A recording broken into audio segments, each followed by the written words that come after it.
Audio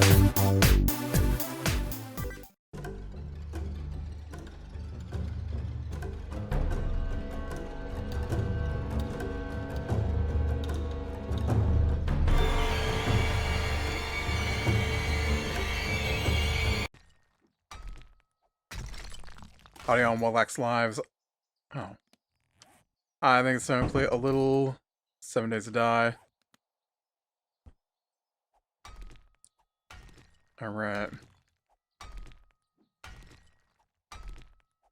I feel like I was headed back to my base at the end of last episode. Did I skip back in time?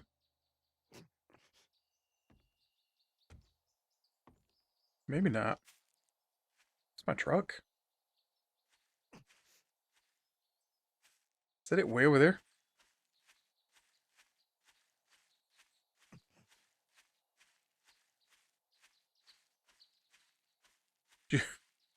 Did you roll down the hill until you hit a tree? What the heck? Somebody needs a parking brake. And this truck needs a parking brake. Where is, Niter? Okay.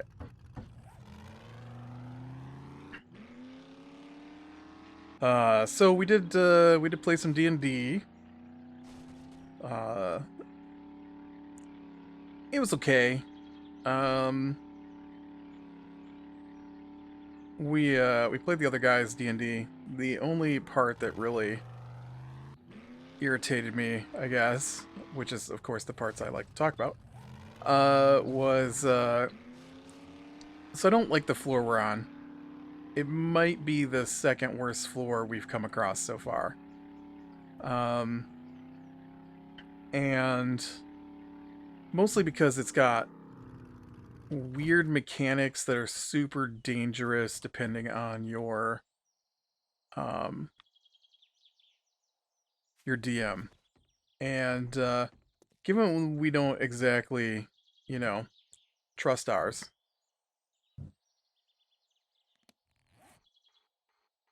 Yeah, this is cool, buddy. This isn't the Niter. This isn't the Niter mine.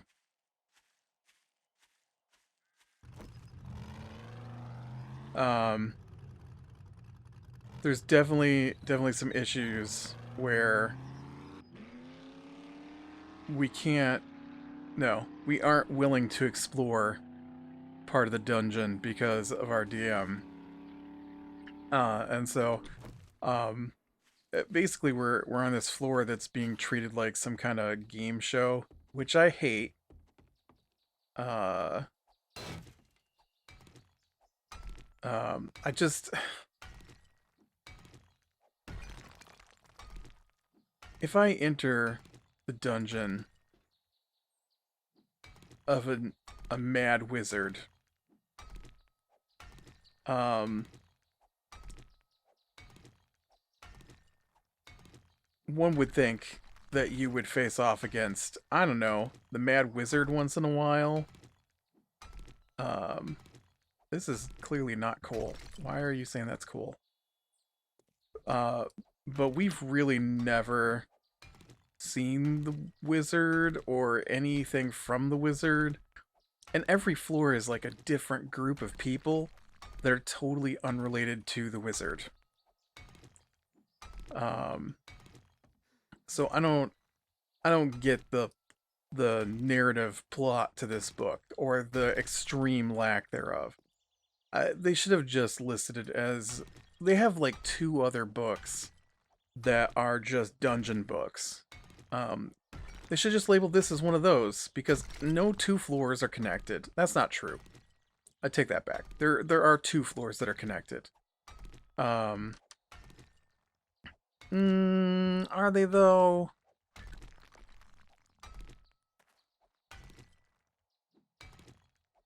I take it back. I take back my take back. They're connected, sort of, but not really. Like, if you weren't told that they're connected, there's not anything... Basically, we ran into a group of hobgoblins, and their main base is on the floor below. But had those hobgoblins not mentioned that their main base was on the floor below, there would be no connection between the 2 floors. Because nothing they were doing had any impact on the floor below. Or like, there was another time where we got attacked by a necromancer. Um, and he was right at the entrance to the next floor down, and he came from the group that was on the floor below, right? Had he not been there, there'd have been no connection between the two floors. You know, and so it's like that. There's like one throwaway thing that connects the floors, and that's it. Um, you know, the thing that really dumbfounds me is that I thought there was supposed to be cities in this dungeon, and we've only ever come across one. Basically, nothing happened there, and I don't think we've seen one since. And we're like 14 floors down now. We're almost at the halfway point. Technically, I guess we're at the halfway point. So you'd think there'd have been another city at some point in 14 floors. Because I think the first one was at like floor 3. So, I don't know. It's weird. The dungeon is supposed to refill the longer you take. And so you're supposed to struggle to go back to the main city and then come back down. And, but our DM can't be bothered with that. So when we say we want to go back to the city, we just miraculously return to the city. And then we want to come back to a floor, we just miraculously come back to the floor. Especially given that the game has got these stupid teleport systems. So like every floor has got one or more gateways, but they're super irritating to me because they're all silly. Maybe not silly, but they're all gimmicky. Let's go with that. They're all gimmicky, and you can't use them if you haven't been to the floor they lead to. So even though there's like the gateway to floor 9 on floor 1, you can't use it even if you solve the riddle because you haven't been to floor 9 yet. Which I think is nonsense. If it has a lock and you use the lock, then I don't understand why you can't just use it. Not that anybody should go from floor 1 to floor 9.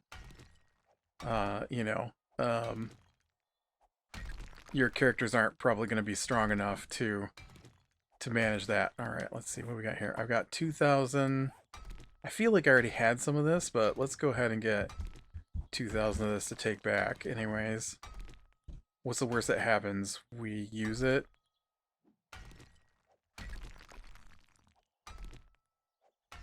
But yeah, it's I don't know. I've said many times, it's my most hated. It's my second most hated campaign I've ever been a part of. Mostly because I like a storyline. I like to be the hero, and there's no hero in this storyline. There's just go around and kill things. There's nobody to talk to. There's no reason to kill things. There's no specific treasures we're looking for. There's no one to rescue. We're not trying to save the city up above. There's just none of that. There's none of that in this. It's just, you're on floor 14. You want to find the floor that goes to floor, or you want to find the trail that goes to floor 15. And once you're on floor 15, you want to find the trail that goes to floor 16. Why? I don't know. You can tell me. You don't even have to know anything about the campaign to tell me why we're going from floor to floor. We're doing it because this is our D&D campaign, and we'd like to get through it. Which is a sad reason to play a D&D campaign, I think. But it's better than no D&D, I guess. I know they always say no D&D is better than bad D&D, but you know what? When you can't find anyone else who wants to play, and you live in the middle of nowhere, and this is the group that you hang out with, even bad D&D might be better than no D&D.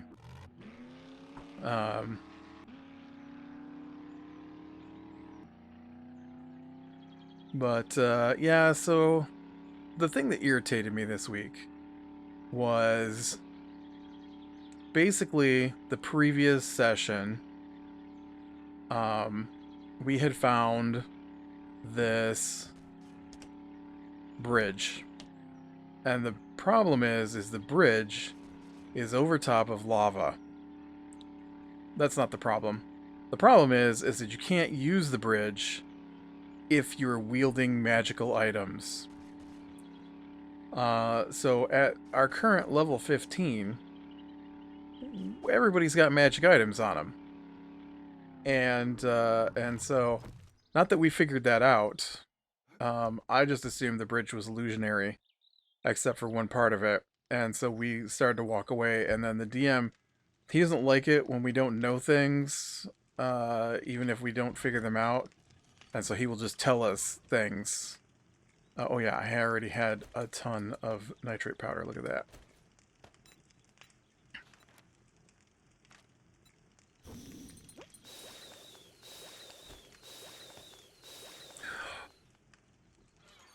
I got a diamond.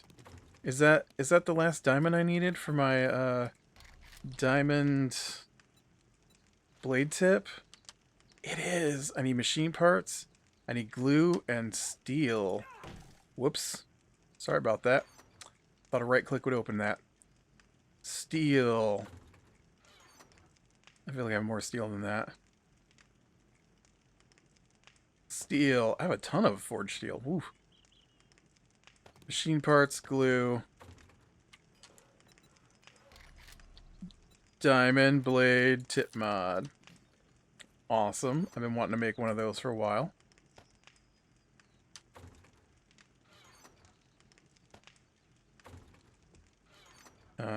I probably unload some of this gas. I have a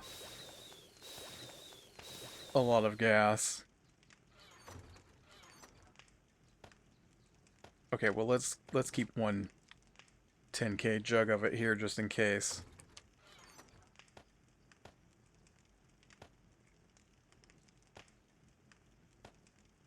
I don't think I actually need those pipes anymore.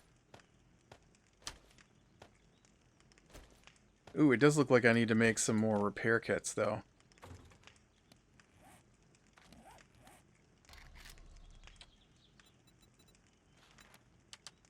Forged iron and duct tape.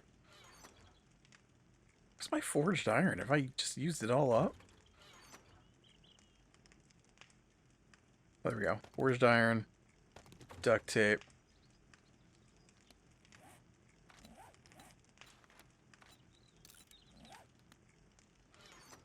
Okay. And then I need to make some more tape.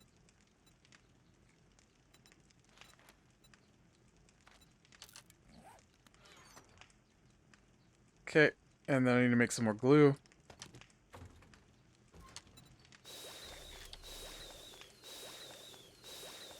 Wait, don't you make glue in here? Yeah, you do. Oh, that takes murky water. Right. Murky water.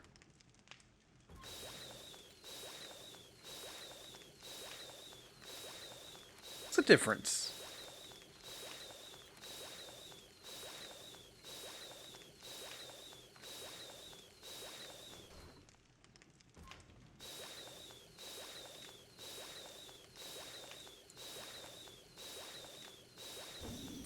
Oh, because one was in the campfire. That's what the deal was. Okay.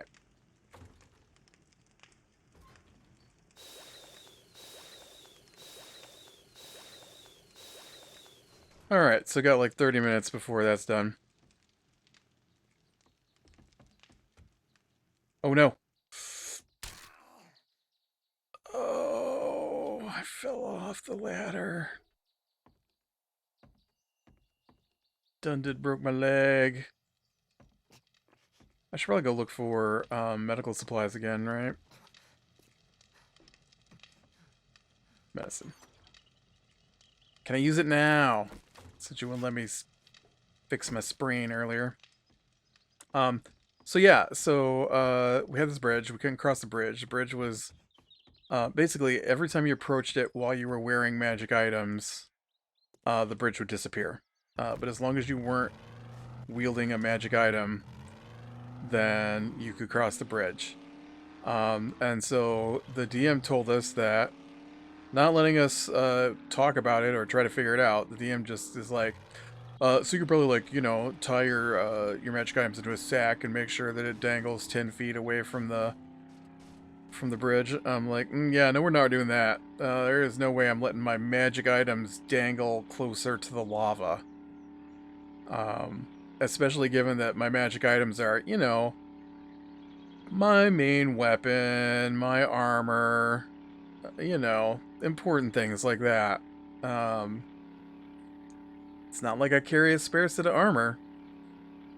And so, yeah, we opted not to cross the bridge, and because of the floor, we were actually separated into two different groups, and so the other group um, was so the first group was my warrior and the thief, and then the second group was my bard and the ranger.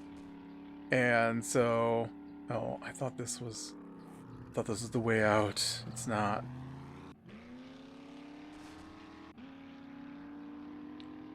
And so when the bard and the ranger got over there, they couldn't get to where we were at because the two areas didn't connect because there's a giant ravine full of lava in the way. But my bard has a spell called Dimension Door, lets him teleport up to 500 feet, and he can carry another person with him. So he just grabbed the ranger and teleported across the gap.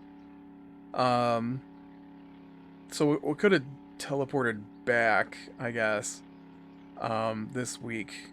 And the problem is we hit a dead end. There was no place else to go.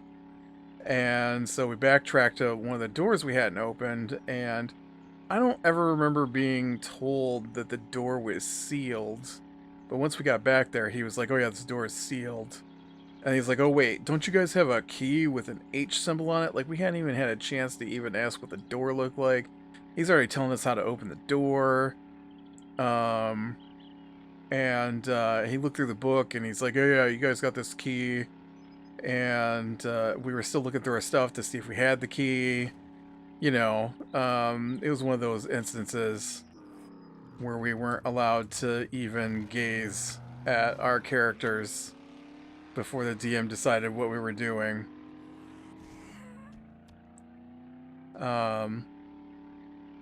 Because, you know, he actually wants to be in charge of every aspect of the game. Our characters, the story, the dice rolls, you know, all of it. Not just the dice rolls, but what outcome is allowed to be on the dice rolls, which is why all of his rolls are done secretly so we can't see them. And I'm not saying there aren't times that, you know, you might not want to, or that you might. There aren't times that you might. I'm not saying there aren't times where you might want your roll to be private. There we go. But I don't think every roll needs to be private. And then, you know, we did run into an instance where we were fighting zombies. And we know how much hit points a zombie has. We've just fought enough of them that we know. And then he gets so tired of us doing combat that he'll just start saying things are dead. And so, like, the ranger hits a zombie with 12 hit points of damage. And the zombie's got about 22 hit points of damage on average. So there should be no zombies with 12 hit points of damage. I mean, I guess there could be. But he doesn't roll out the hit points. You wouldn't happen to have any, You did have some first aid stuff. That's what I'm looking for. Oh, I'm tempted to go in here.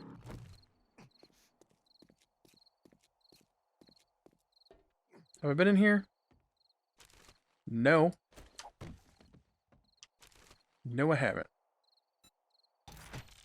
I do love me some... Oh, well, that one was weird that that's already been searched. Okay, I have been in here, but I just opted not to search some of the book piles. What the heck? I don't think I need scrap gloves. Feel like I've got better than that.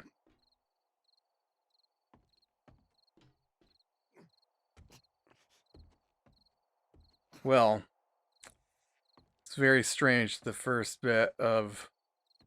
Oh, look, here's some more books I didn't search.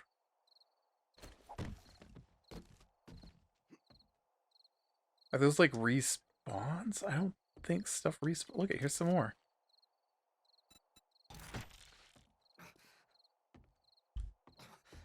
Okay, so the books on the shelves I searched, but the books laying out I didn't. That's what I'm seeing here.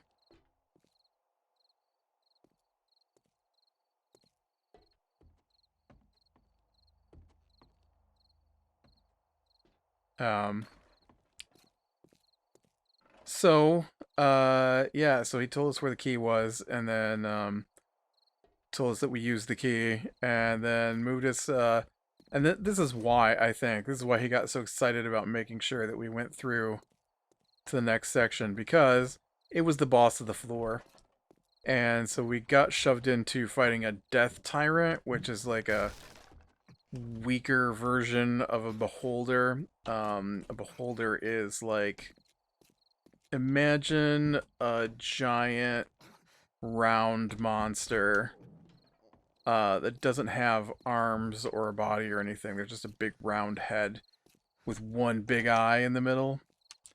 And then sticking off of that big round body with an eye in the middle is like 8 arms, only they don't have hands on the end of them, they have more eyes. And so every eye does a different kind of magical beam attack. So Death Tyrant is like that, except it's the undead version. And it's not as bad because a living beholder does this thing where if it looks at you, you can't use magic. And all your magic items stop working while it's looking at you. Whereas a Death Tyrant doesn't have that, so it's easier to bring down. And so yeah, so he shoved us into this fight with his Death Tyrant, which we then proceeded to murder because, you know. Also, super, super annoying to me is that the characters that I play are mostly melee characters. And everything we come across is always hanging from the ceiling, invisible, floating in the air, 30 feet above the ground, all that kind of stuff. And so, man, I don't need pears. I'm curious about all these zombie sounds.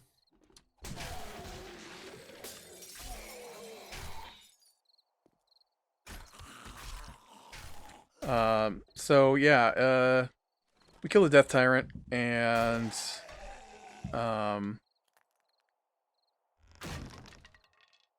of these shelves. There we go.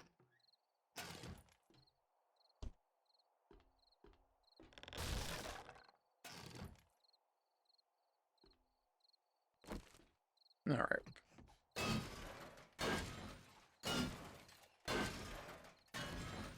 Oh, this did not lead into the back room. I was trying to get in the back room back here. So yeah, so that's where we finished this week. Oops. Destroying the Death Tyrant, boss of the floor, which apparently shut up the announcer because we had to listen to like a sports announcer every time we did something on the floor. So I'm glad that part of the floor is gone. But we still don't know quite where we're at. I think we do know how to get to the next floor. But I assume we'll do a little more exploring because we haven't finished looking over the floor. Nice. Less nice. Listen, I came in here specifically for... Yes. Heal kits.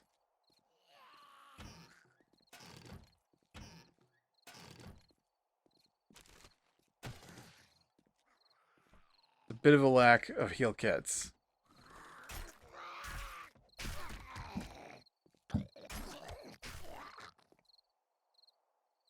But yeah, so that was our D&D this week.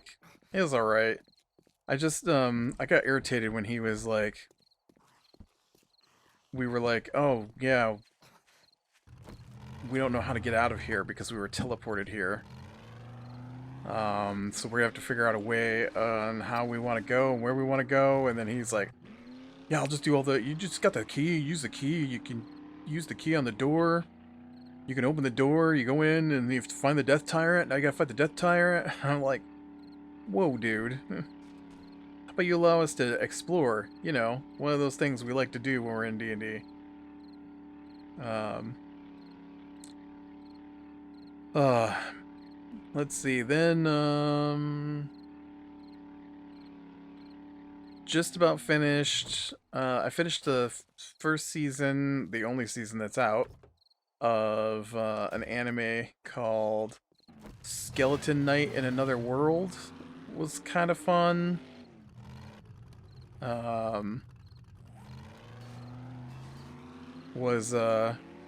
love me some anime. Oh. I just want through here. Why don't you let me through here? So this one was kind of fun. It was, dude, maybe he dies while he's playing an MMO, and he gets reincarnated as his character in another world.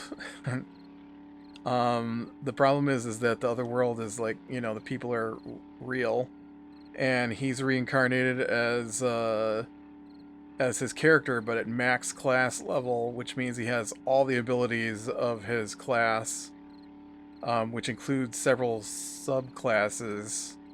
And he looks like a skeleton, which freaks everybody out because a skeleton is a thing in their world. And so he just tells them he's been cursed and he's trying to find a cure. But then it goes like kind of dark, where the whole thing is about how these different human kingdoms are enslaving elves and selling them as slaves for different things. Like the final arc, the dude had purchased the elves to use as experiments with his monster taming. And so he had basically killed them all and fed them to his monsters by the time they got there. So it seems lighthearted, but man, it's got some dark undertones to it. And then the other one I've been watching is Reincarnated as a Sword. I love isekai. I would say isekai is now my second favorite genre of anime. I don't know what would have been my second before, but I really dig the isekais. My favorite genre, of course, is mecha, because I love giant robots fighting things. It's just too much fun. But Reincarnated Sword is also a fun one. Dude gets killed, gets reincarnated as a sword in another world, only he's reincarnated as a special kind of sword called an intelligence weapon. And so he has like telekinesis, which allows him to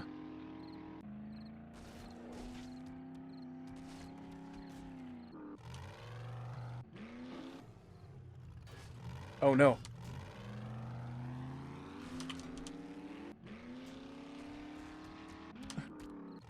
You can kill this guy with this truck? Well, not if you don't hit him. I forgot how to steer there for a second. I clipped his leg. Let's go, bear. Oh, I'm stuck on a rock. Let's not go, bear. I got stuck on a rock, okay? Let's go, bear. Ugh. Is he dead? No. Let's go, bear. And so he's got like, you know, he's alive. He's just a sword, but he's got telekinesis, so he can move himself. And so he starts killing all the monsters in the area, and he discovers that if he kills the monster, it'll drop a crystal, and once it's... What you gonna do now, Bear? Just gonna stand back up.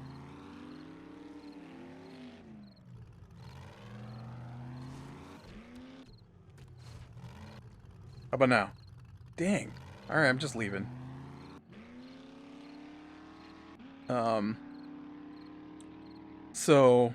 Um... He kills off all the monsters in the area he's at, and then he goes to hunt for bigger monsters.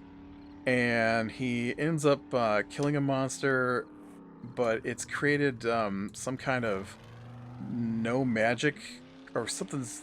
I don't understand. I totally missed what was the deal with the ground. But the ground was sucking all of the magic out of everything. And so when he finished fighting the monster, he accidentally touched the ground, and when he touched the ground, it sucked all his magic out, so he lost his ability to use telekinesis. And so he's just a sword now, stuck in the ground. And so then there's different races inhabit the place, and one of the races is called the Black Cats, and they're the only race that doesn't have abilities, I think. Can't get through here. And so, also can't remember how to drive. And so, this slave girl, who's a black cat, ends up nearly being killed by a monster, but she gets close enough to him that he can telepathically speak to her and tell her to, you know, pull him out of the ground, and he'll be able to save her. And so she does, and so he does. And then he asks her if she wants to become his wielder, and so she does. And then when she does, then he can share his skills and stuff with her, and so she becomes way overpowered, like instantly. Because he's been hunting monsters, right, nonstop for ages, and so he's got all those abilities and levels to share with her. And so yeah, that one's pretty good so far. It's not very lighthearted necessarily, but I definitely enjoy the fights that they get into, and sometimes it's really funny. Like, she wants to be the first of her kind to... Whoops, what did I just put in there? She wants to be the first of her kind to get enough power to evolve, and which is what they, I guess, call getting their superpowers. And so that's her goal. And so there's like this really funny moment where they go in to fight this goblin king and queen. And when they get there, the king and queen are, super powerful. And so he's like, all right, this is what we're going to do. I'm going to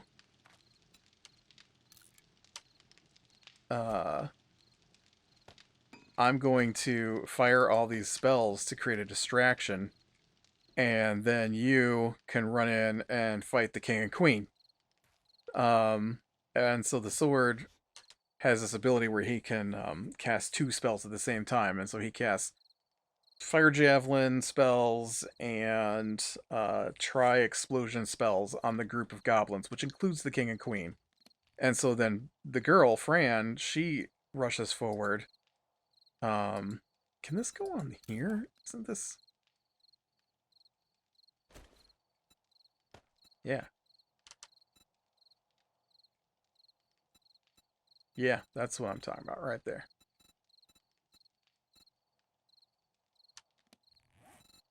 So is that on there now? Yes. Very cool. Look at that block damage. 63.3 block damage now. What is it without?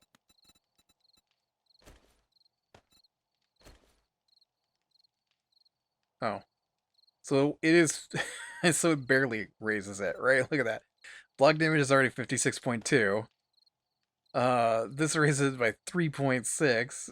And this one raises it to 7.1. So not as amazing as I thought it was. Oh well. But so anyway, she jumps down to attack them after he casts all these spells, and when she lands, everything's dead. He overestimated how how strong they were gonna be, and accidentally killed them all. And so she's like, "Oh, but you said that I would get to fight the king and queen," and then so she's all mad because she was gonna fight them so that she could get more powerful. Uh, so some stuff like that, and unfortunately, it's currently airing. And so, was it last night? Last night I hit level. I hit episode 11, and it's the last episode that's out. There's only like one more episode, right? Because it's like 12 episodes a season. So yeah, I hate when that happens. But yep. Um, I guess real quick, I also want to talk about the book series I've been reading. I don't know what it's called. I don't know the name of the author. Um, but I finished the second book in the series now. Remember, I'm reading through some books I got off of a list of the best fantasy series. Um, and look at that weird line in the trees. I wouldn't say this is necessarily the best fantasy series. It's good. It's probably better than average. Um, but I feel like it could be moving a little faster, and there's just a lot of talking where nothing is happening, and like we're not even building relationships. Like I don't even know what the deal is with half the talking that goes on in these books. Basically, they live on this continent, and the continent is the only continent possibly on the planet. So basically, they live on Pangea, and sometime in the past they did something that made the moon fly away, and so the earth has been trying to kill off humans ever since. Apparently the earth is alive, and so there's some people who are born with the ability to do magic, and they're hunted and kept as anti-earthquake things to stop the earth from killing them. And then the one of them rebels and cracks the ground open, killing the main city that controls these people. And so he, nearly dead, tells his wife-ish woman, I don't know what her, I don't know if they were married or not, his partner, ex-partner, that they need to restore the moon. And so there's already some a magic gateway construct system that's in pieces that floats through the lava underground, that she can reach because she's powerful enough, that will allow her to capture the moon as it passes near to Earth on its current orbit. And so she needs to tweak its orbit using this magic, to put the moon back in place, which will take so much power that it's going to finish breaking up the continent that they're on. So it'll probably kill most of the people, but it will fix the problems they have with their environment because the moon is no longer there. They do these things called seasons where horrible things happen, and then all the animals like get evil and superpowered, and so they're currently experiencing one of those that they think will last 10,000 years, and so the only way to end it is to put the moon back in place and give them our version of seasons. Um, so I've made it through book 2 of 3. It's okay. It's not my favorite. I wouldn't ever put this as the best fantasy series. I feel it's really lacking in the fantasy part. I mean, it's got the fantasy part, but usually when I read a fantasy series, I want like a big journey. I don't want just people sitting around in a city continuously talking about what they should do. I need like go find the magic item, go stop the bad guy. I'm fine with them destroying the world. That's fine. That like one of my favorite fantasy series, Mistborn, right? They destroy the world in that. I'm fine with that, but whew, there's way too much sitting around talking. And they just keep talking about the same things. Like, they revealed one of the groups is called the Guardians. They revealed most of what they've talked about for 2 books now with the Guardians way back at the beginning of the first book, right? Uh Nothing has progressed, it feels like they made it to their cities, they're in their cities, they're talking. They're talking, they're talking, they're talking. They're talking, they're talking, they're talking. They're talking, they're talking, they're talking. No one has done anything to A, bring about the moon, or B, you know, do something about how everyone's gonna die off anyways because the earth is now under 10,000 years of ash.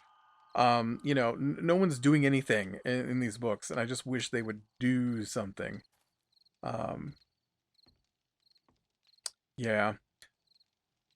So, with that, what's crazy is it won a Hugo Award, right? Like you'd expect something that won a fantasy award would be better, but it's really not great. I need them to do something. um, but all right. Well, with that, be better than small things, lean to the light, and I will talk to you later.